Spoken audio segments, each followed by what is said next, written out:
Good morning, Corey. Good morning. How are you doing? Doing well. How are you? Good. It looks nice today. Oh, thank you. So first off, I didn't find your submissions on Canvas. Did you get a chance to submit last night? Oh, no, I can. You want me to? All right, I'll try and submit it now. No, actually, I think it's close. Let me see. Well, can you still see the submission portal or?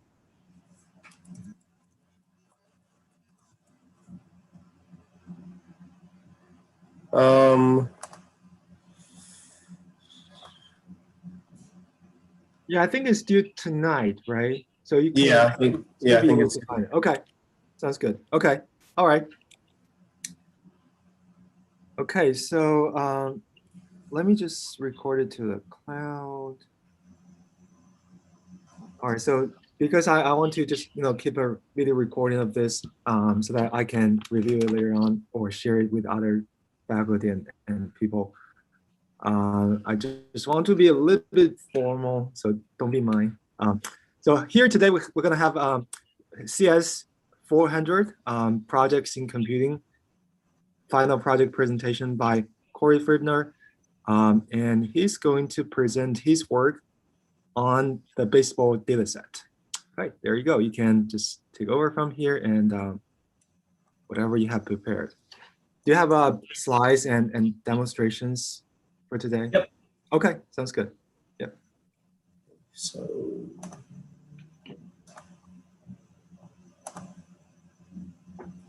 Can you see my screen? Is loading up.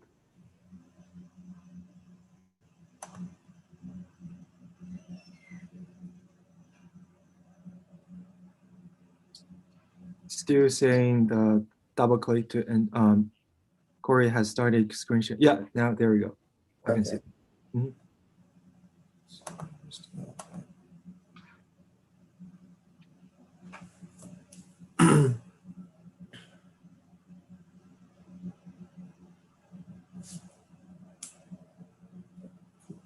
All right. All right. So I did my project on so 3 eras of baseball, and then looking at success factors as well as similarities and differences between each era. So in terms of why I chose to do this, one reason being I have played baseball my whole life. I've watched baseball my whole life, and it's basically a large part of who I am as a person. And then another reason being that the game of baseball itself, since it's been played, has changed a lot and changes, fairly, and I guess in terms of time, fairly frequently. Every 10, maybe 20 or so years, it changes. And then finally, obviously, way back when you sent me some, I guess, presentations done by other people in this field, I saw one that was for basketball, and I was like, wow, I think it'd be a great idea to do. So I did it for baseball.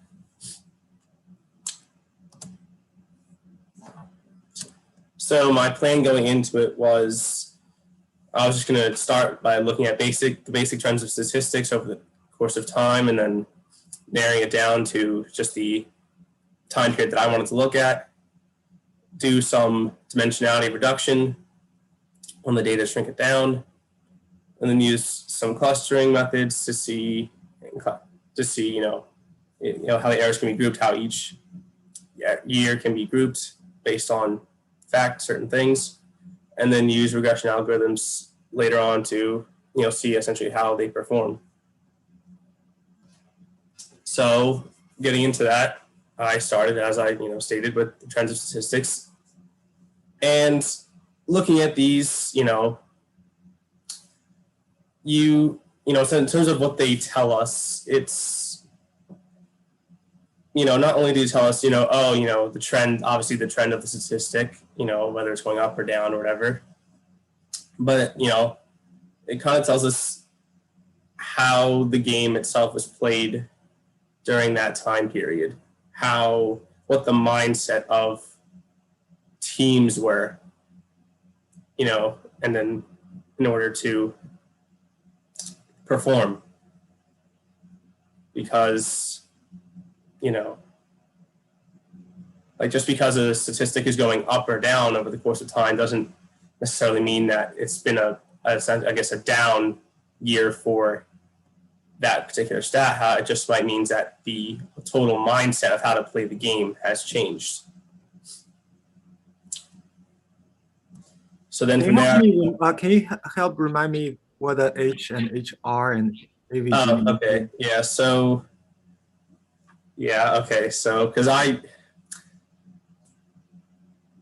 so H stands for hits. Okay. And then HR stands for home runs, and then AVG stands for average, or in this case, batting average. Yeah,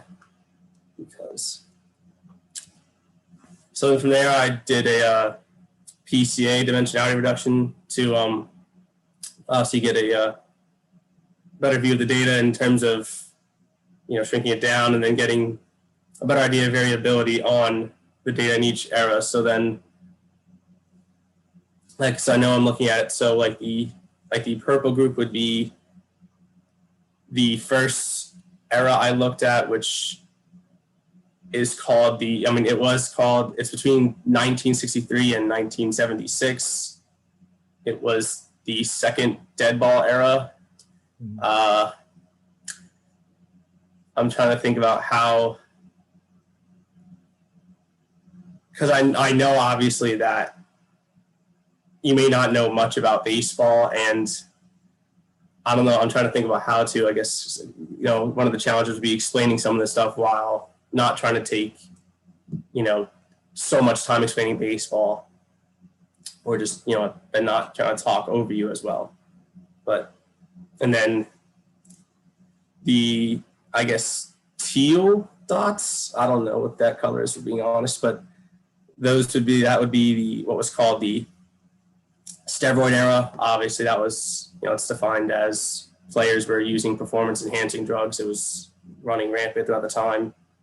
And the yellow dots would be the modern era. So from what I considered 2010 to present time.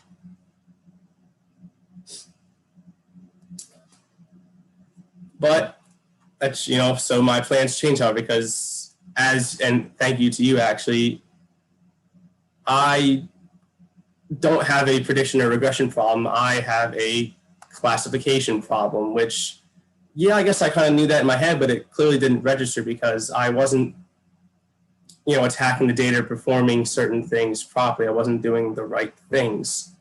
Instead, trying to look at the problem in a totally wrong way, instead of attacking it properly, using, classifying each era by the statistics that occurred in each era, so that you can essentially group years into, see which era they belong to, essentially, and how they performed. So then, because of that, I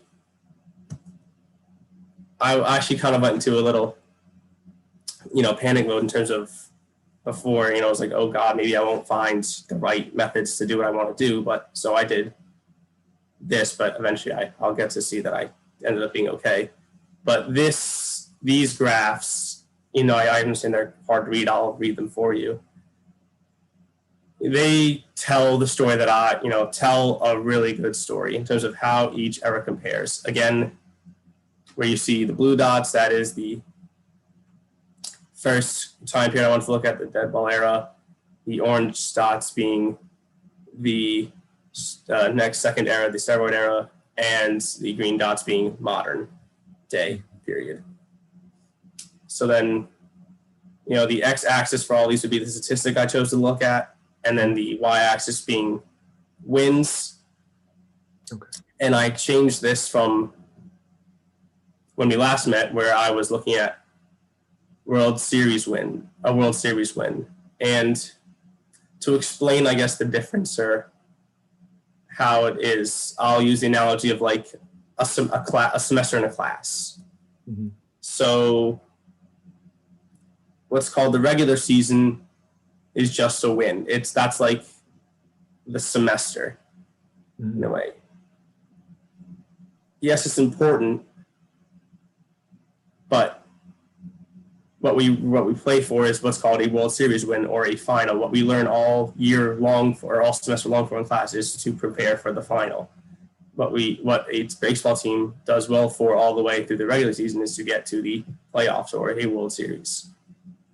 So, but when I looked at the data in terms of, World Series wins and the statistics, there wasn't really any correlation because, teams don't really, essentially statistics kind of go out the window for playoffs.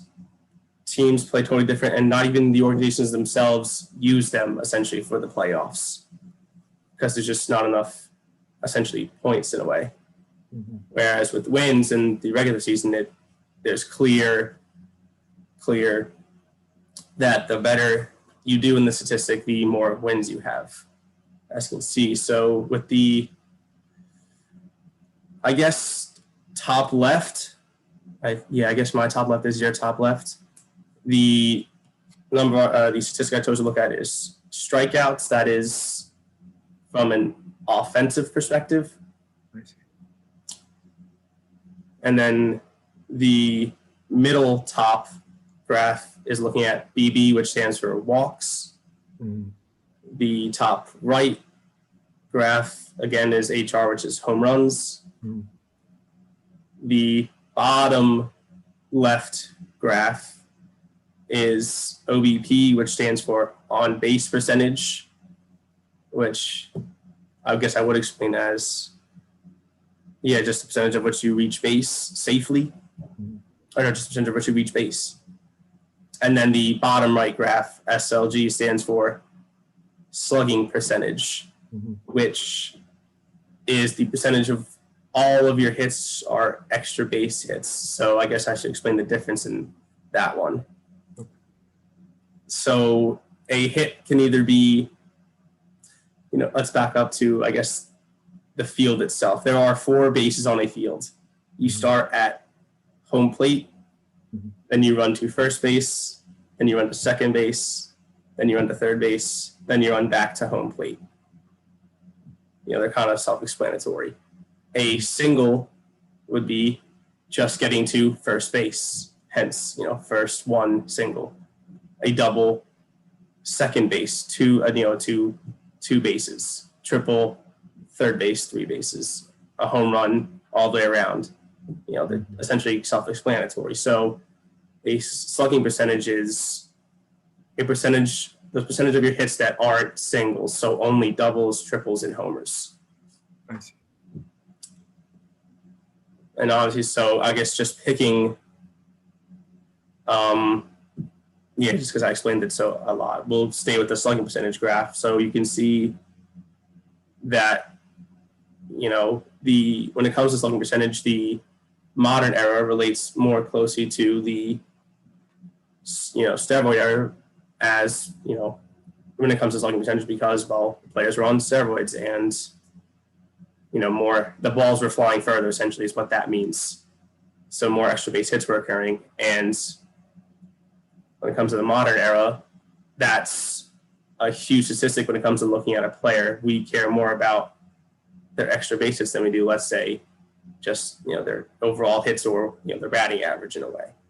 Hence why you can clearly see when the teams that had a higher slugging percentage won more games, especially when it comes to the, modern era, the green dots and the orange dots, where the blue dots, the, older baseball, the slugging percentage are nowhere near as high, and they don't essentially, there's not that many with high and then winning because that's not how they played the game back then, right?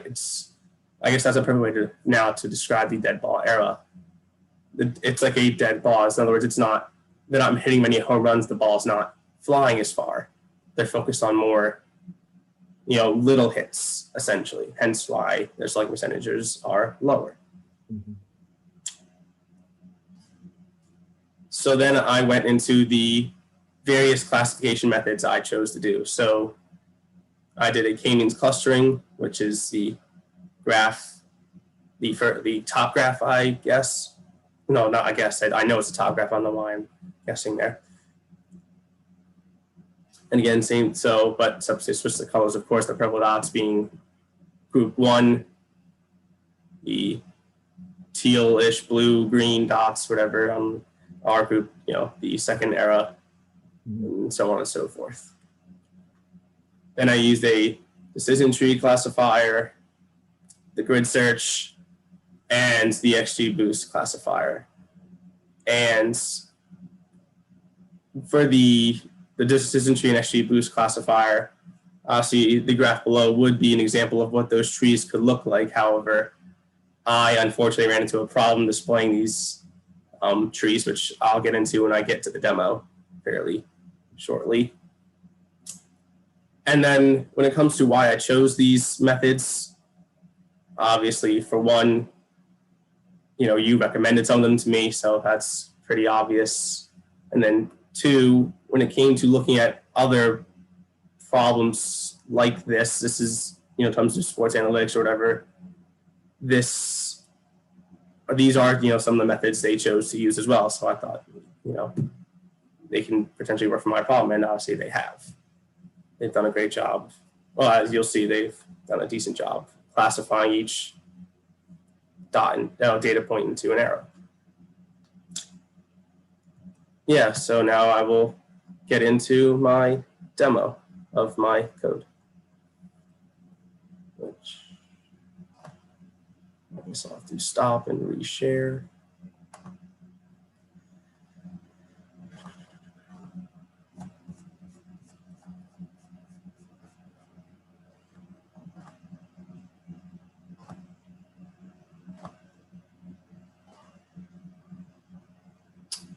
Okay. So just going through it step by step, this was the original data I worked with. This is just, see the first 5 data points in it. Just the info on it on all, essentially the columns. Adding a batting average column just to essentially see and look at it. Make sure it's there. Same thing, looking at homers, and then I started looking at the trends. So here I chose to just look at HR, home runs, see, and again, wow, I look at H, which is just hits, and I guess just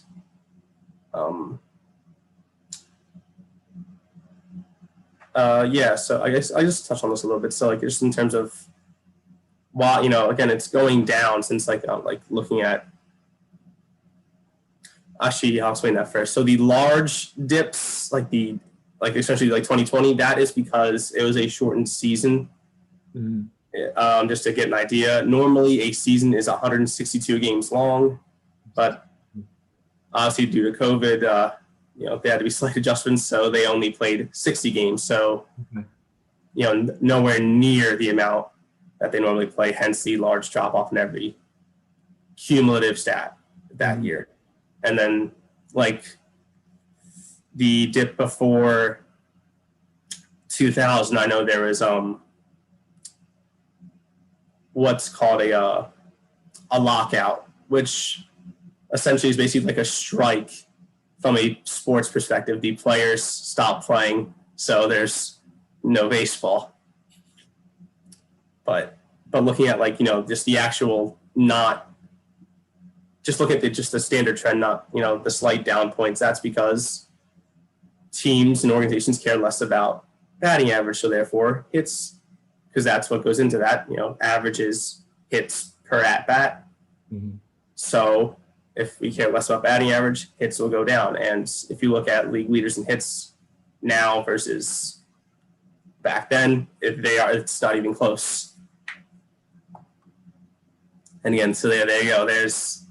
That's a real telling graph of that batting average. It's nowhere near as high as it once was. So then I just created some other columns, creating the OBP, on base percentage, still looking at, stuff over time. And then I got into just the time periods I looked at. So starting at 1963 to 1976, breaking. So that's a secondary data set, right? Yes, yeah. I took the data set and essentially reformed it to the 3 hours. Okay. So then again, I had to go create the batting average, OBP again columns for the same thing. Looking at more trends. There's that note that I just mentioned about the shortened season. So looking at trends, creating the slugging percentage column, which for some reason, I guess there wasn't just so I had to create a singles column, otherwise this would have been off. This calculation of the slugging percentage would have been off. OPS, which stands simply for on base plus slugging, hence the equation here is just on base percentage plus slugging. Kind of I won't say a tell-all statistic, but it's kind of what a lot of organizations look at to determine a value or the worth of a player. But if you essentially, you can look at each stat individually to see what's carrying the load, if you will, of the OPS stat. So the tail, make sure it's working. More data, looks adding some markers. Line plots. So then essentially edit the data set to drop all the, what are they called? Categorical, there it goes, categorical, columns. Like, I don't care about the name of the team. That just doesn't matter to me at all. Or, all these, any of these other columns, like the ballpark they played at, that doesn't mean anything to me, or this data particularly. So again, just getting rid of those columns, look at the new data set. And then I did standard scalar, which then I took that and went right into my principal components, PCA, to scale the data, plotted it, view. It's the same graph I put in my presentation.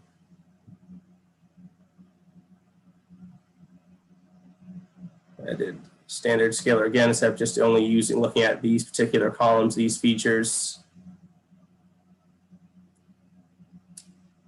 Did my K-means clustering, look at the elbow method. See again, obviously 3, because I did 3 groups kind of on purpose. I essentially almost forced that in the way. Then my graph of the scatter of each cluster.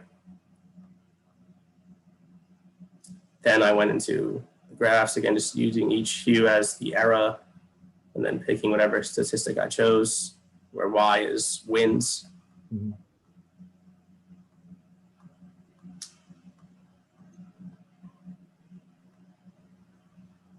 Yeah, I chose just a fit reg line.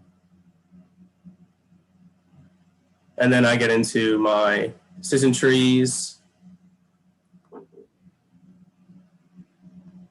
And which I don't know if it comes up or not. And then there's the performance of them. There's the obviously classification, diffusion matrix and the classification report.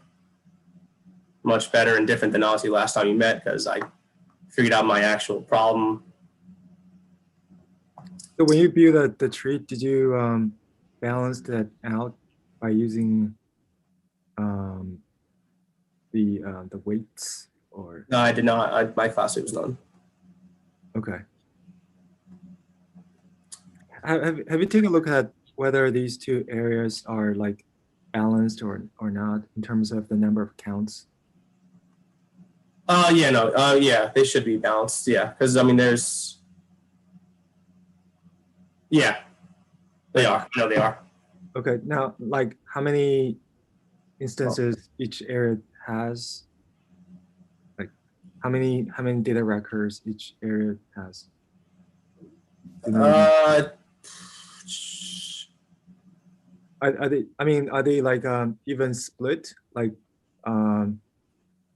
the first area is like 10 years, for example, and second is another 10 years, something like that, or is it's close to 10 years for each. It's close. It's not quite. Okay. So yeah, I think you'd better do some very quick check on the areas. Like you can do a very maybe just do a value counts on that particular column. If your kernel is still live, we can do that now. If you just is this kernel live? Is this what? Yes. I'm just gonna say Okay. yes. Yeah. So just insert a new cell anywhere. Let's do it. Yeah. Yeah. So just do so your data frame is called baseball 3, right? Let's do or it's y. Okay, I think that's y. Let's do y dot value counts value Oh, underscore value. Okay. mhm, parentheses. Yep, just like that. Yeah. So yeah, you see the secondary group, the second area is bigger than the others, but yeah, to me it looks like fine. Okay, so but I think it's better for you to just set the class weight to be balanced so that Okay. you can use the number of occurrences for like for adjusting the weights. Okay. Hmm. Yeah, go ahead. So then again, did my grid search Hmm. on the best parameters. So this is to study the depth of the tree. Yeah. Yeah. Okay. Okay. Nice. Classification report, and then XG boosts. Okay. You stated so. That performs pretty well.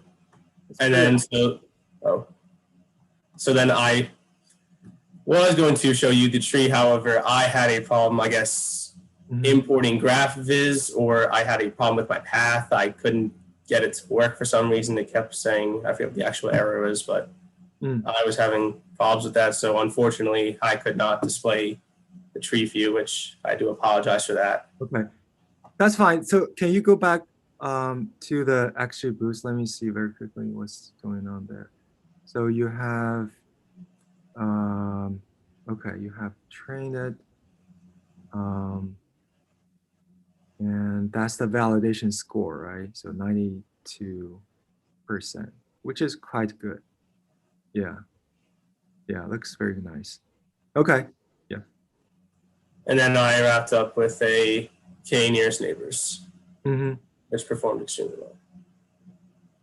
And yeah, that's So can I draw a conclusion that the K nearest neighbors is the best in terms of yeah. I mean, accuracy?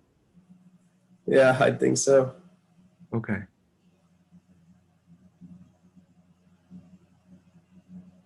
Okay. Yeah, very nice. So yeah, so first of all, are you done with the presentation? Oh yeah, I'm sorry. Okay. Yeah. Also, it's good on time. So let me just give you some feedback. So first of all, I think overall that's very solid progress inside we discussed from last milestone 3. I think you made a lot of changes and also adding enough complexity to make this to like senior level project. So very good job on that. If you are willing to still switch back to the notebook, I want just to give you some very quick um, suggestions. So if you can go all the way to the top, when you have yeah, so yeah, right there. So on the graphs, on the second one actually, no, actually, Second one. Okay, so down. Yeah, right here. right there. So yeah, so I think it's very interesting that you told me all those instances happen in the history where you have the COVID and lockdown, etc. Yeah. That's definitely the domain knowledge that not most of the people will have. So with that advantage, I think you can explain this data better and or even better prepare this data because when you so I can assume that when you build a model, actually you were using the entire data set, right? Okay, so however, if you look at these data sets, there are a few anomalies, like the year of 2020, the year of, I don't know, before 2000, there are 2 times, there's 2 dips. So maybe you could just go ahead and identify those few years and then drop those data points from the entire data set. Because if you have them, and these are like anomalies, they're definitely going to pollute your final prediction. I don't know to what extent, but I'm pretty sure they will affect your final prediction. So it's very normal that people use their own domain knowledge to better prepare their data set so that when they build a model, they have everything but the generalizable data set. Do you know what I mean?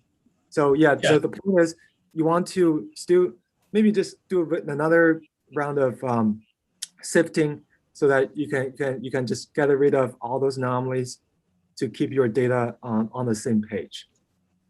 So that's one thing that I think you can do very quickly, even after this meeting. Just identify those years and then use drop function to drop all those data points. So when you drop the rows, the records. Okay, and also you can go to, so scroll down a little bit to, yeah, you can keep going. Keep going. And keep going. Yeah, I think that's after all the EDA. Okay. Yeah, so yeah, right there. Let me see. Up and down more. So yeah, so you did PCA, and so I think the reason why you did PCA was to show the graphs on a two-dimensional matrix, right? Yeah. So like yeah. the 2D Yes. graph. Did you actually use the transformed data for your model building? I believe so. I don't. Okay, so you have the scale data. So did you use scale data later on to build the models? Yes. Okay. Yeah. I think I did. Yeah. I thought I did. You have Okay. XPCA, and let's go to the decision tree after that. Yeah, so here is what, wait, so go down to the model building of decision tree. Yeah, right there. Go up a little bit. Oh. You went past it. Oh yeah. Okay. Yeah. So here, yeah. So see, when you so yeah, so when you do the decision tree building, you were using train task split on X and Y, and X and Y being the columns directly obtained from your original data set. So I don't think you were using the PCA data to build these models, which you could, because after you have done the PCA transformation, you are actually finding the most important features projected onto the feature domain.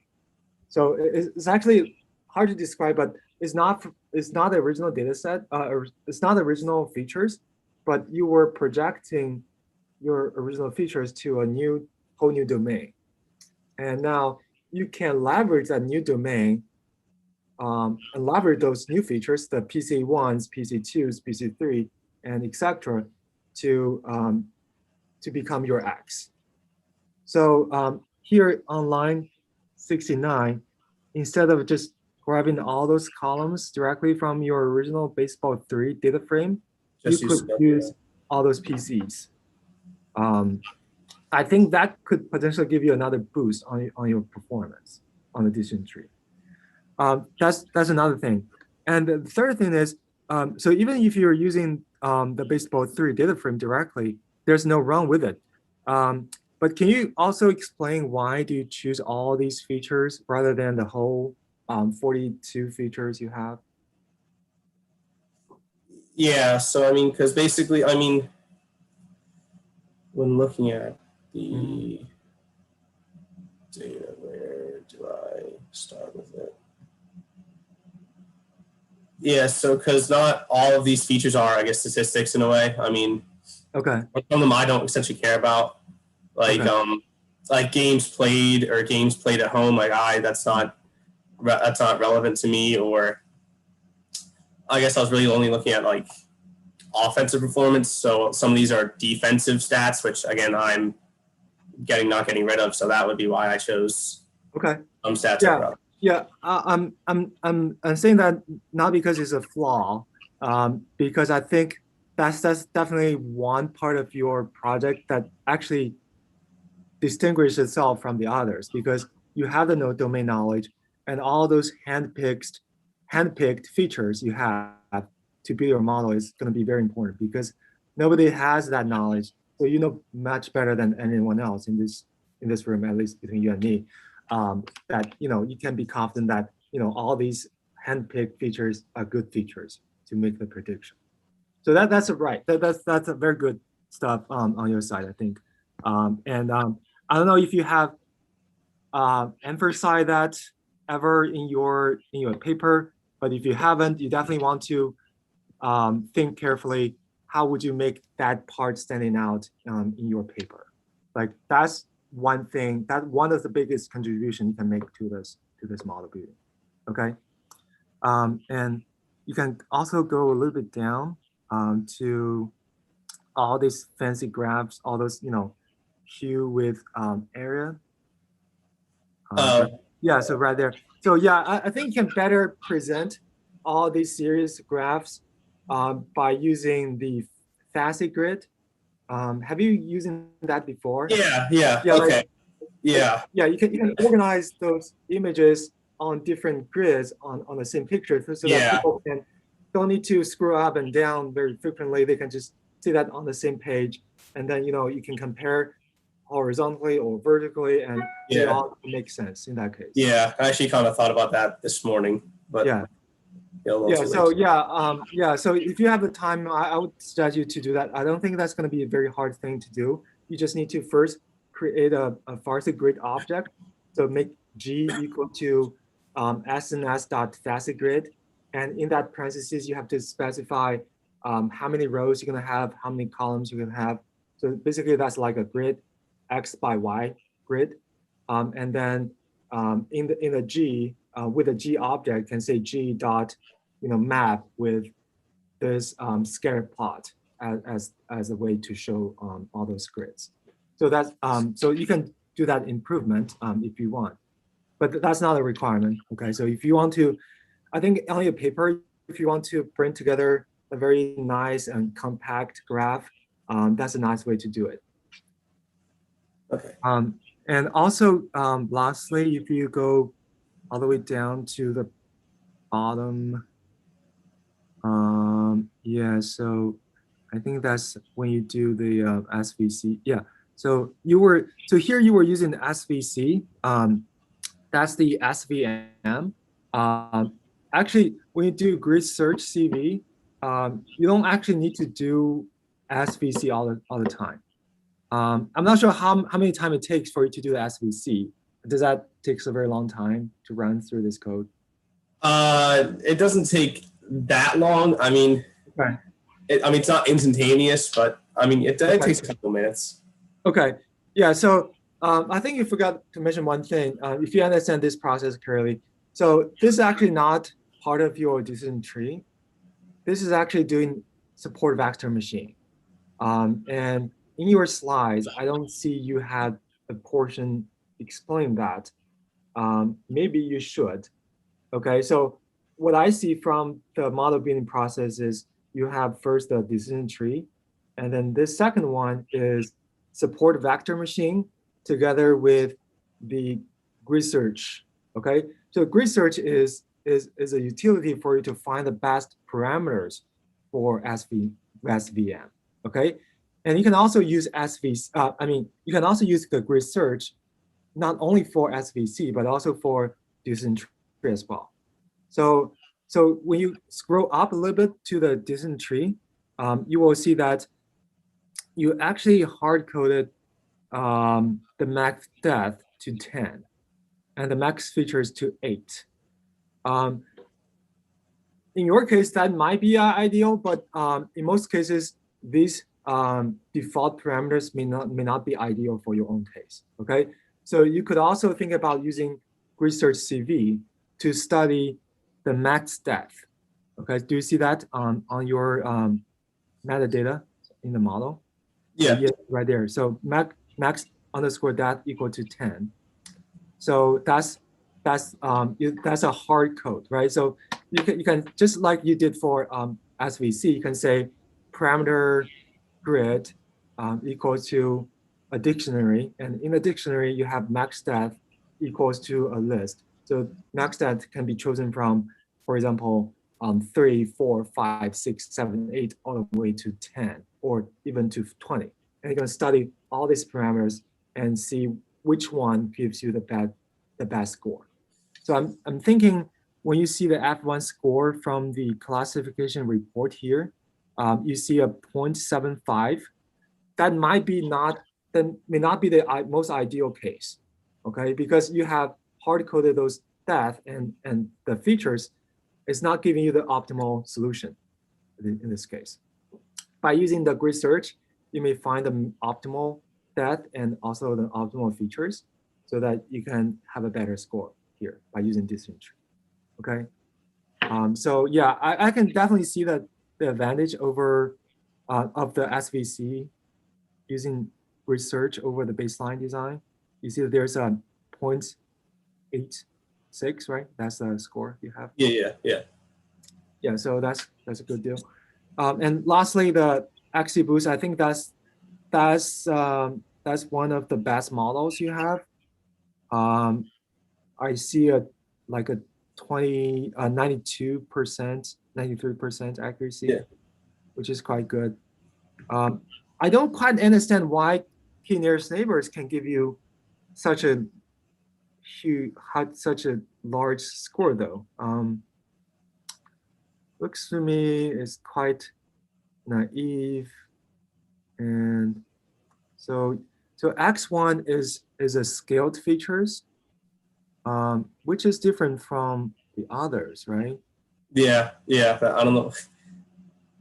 That's actually like the PCA.